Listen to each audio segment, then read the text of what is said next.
Como bien comentaba el señor ministro, esta ley tiene dos pilares. Una se refiere a las cajas, otra se refiere a las fundaciones y, por tanto, me ocuparé en primer lugar de las cajas.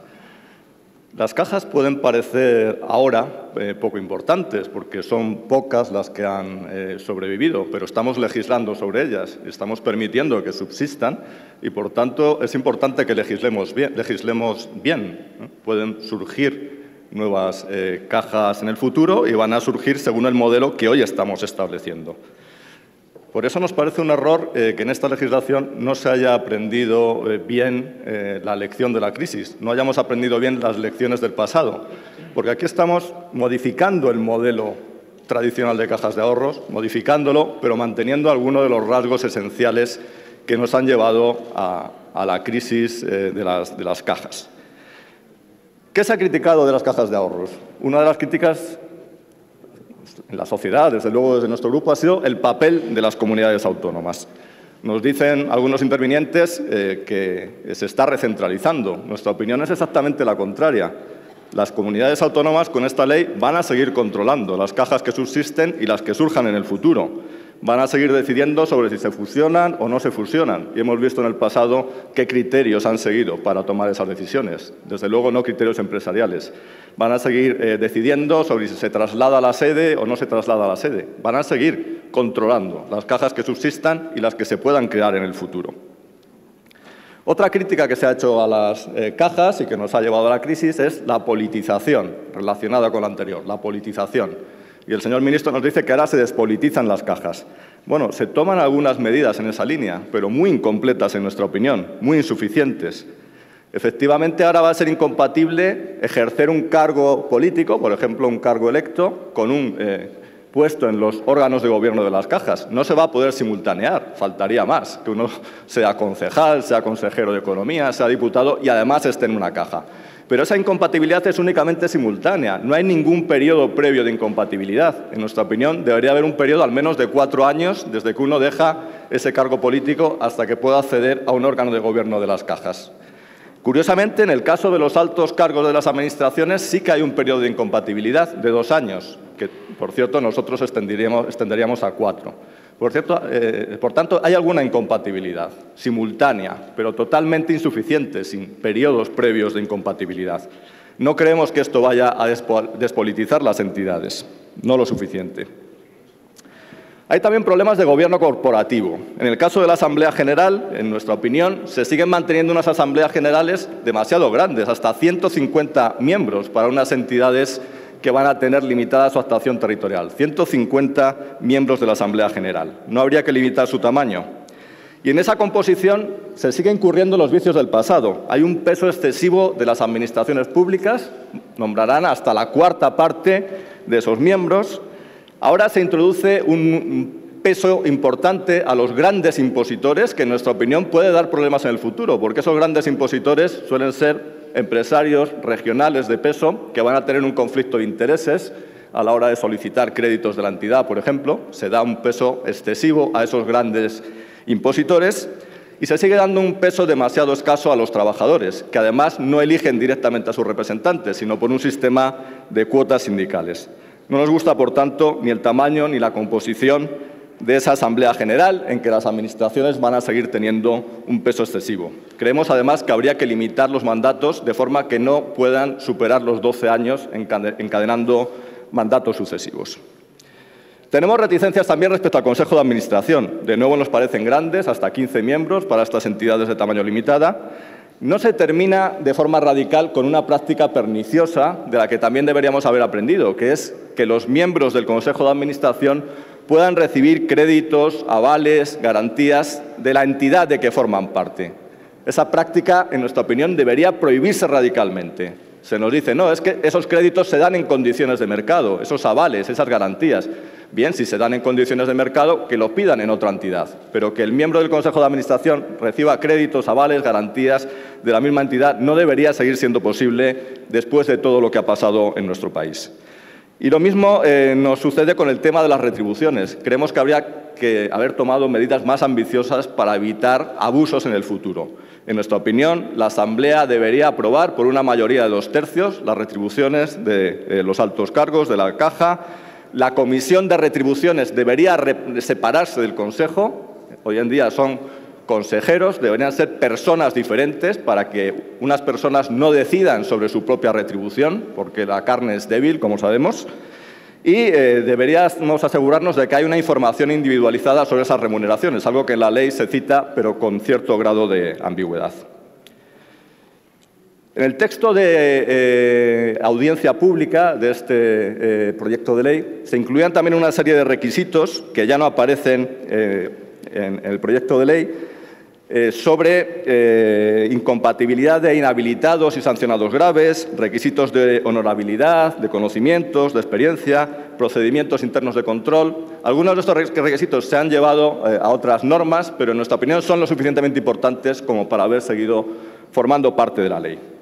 Y para terminar con las cajas, si un sentido tienen las cajas es la obra social, y tal como se define la obra social en este texto, creemos que se incurre también en algunos errores, porque la obra social se centra ahora en los impositores y empleados de la propia caja y sin poder exceder el territorio de actuación de la caja. Bueno, creemos que la obra social se debe centrar en los sectores necesitados y no debería haber problema para que esa obra social sí desbordase el territorio de actuación de la caja cuando las necesidades sociales lo puedan hacer aconsejable. Esto respecto al primer pilar de esta ley, a las cajas de ahorros. Hay un segundo pilar, las fundaciones bancarias, hoy más relevantes seguramente también de cara al futuro. Y también en estas fundaciones bancarias encontramos graves problemas de diseño en lo que hoy se nos plantea.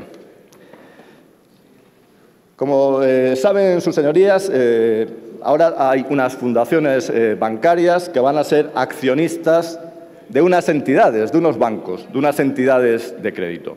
Y en nuestra opinión, la clave de esta ley, siguiendo el criterio de los organismos internacionales, debería ser desvincular claramente esas fundaciones de las entidades de crédito.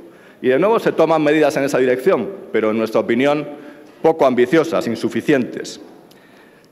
Se decide no poner una fecha límite en la que las fundaciones tengan que vender necesariamente esas participaciones.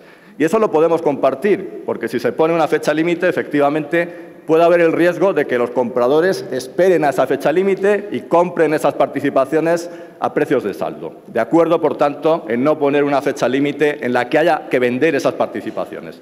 Pero es necesario, en nuestra opinión, desvincular claramente a las fundaciones de las entidades de crédito, para que no interfieran en su gestión, para que no tengan capacidad de control y queden reducidos a lo que deben ser, una especie de inversores institucionales que se limitan a cobrar unos dividendos y a utilizarlos para su obra social.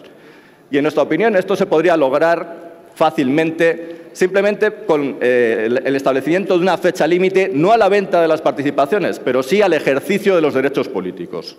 Proponemos que de aquí a 10 años los derechos políticos que sobrepasen el 20% no puedan ser ejercidos. No se obliga a vender las participaciones, pero se establece una fecha límite en que se van a desvincular esas fundaciones de las entidades de crédito, algo necesario y algo en línea con lo que nos piden los organismos internacionales.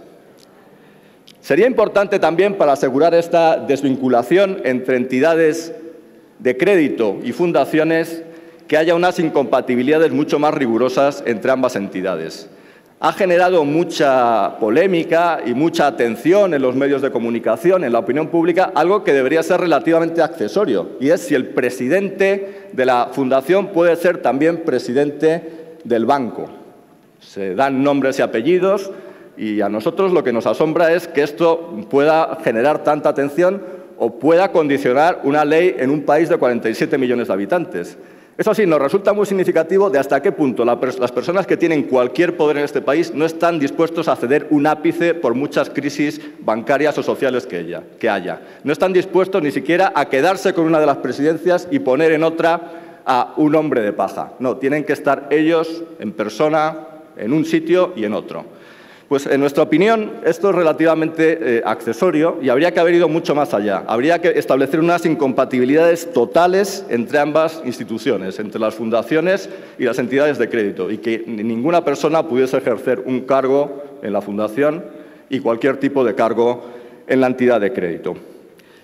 Es curioso también, revelador de la capacidad de influencia de estas personas, la atención que reciben del Gobierno, las informaciones que hay en la prensa de que este pequeño cambio, que no puedan simultanear la presidencia, incluso se cambiará en el trámite posterior, veremos si así sucede. Y nos da la sensación que en esta ley, como en tantas otras, el Gobierno actúa un poco a rastras. Si por ellos fuese, hubiesen dejado las cosas como están, habrían preservado el status quo como hacen en casi todo, pero se han visto obligados porque tuvimos un rescate europeo, por mucho que se niegue, hay un MOU, por mucho que se niegue, y en ese MOU se exigía tomar algunas medidas. Y ya que hay que tomarlas, pues se toman las mínimas imprescindibles. No vaya a molestarse a nadie poderoso en este país.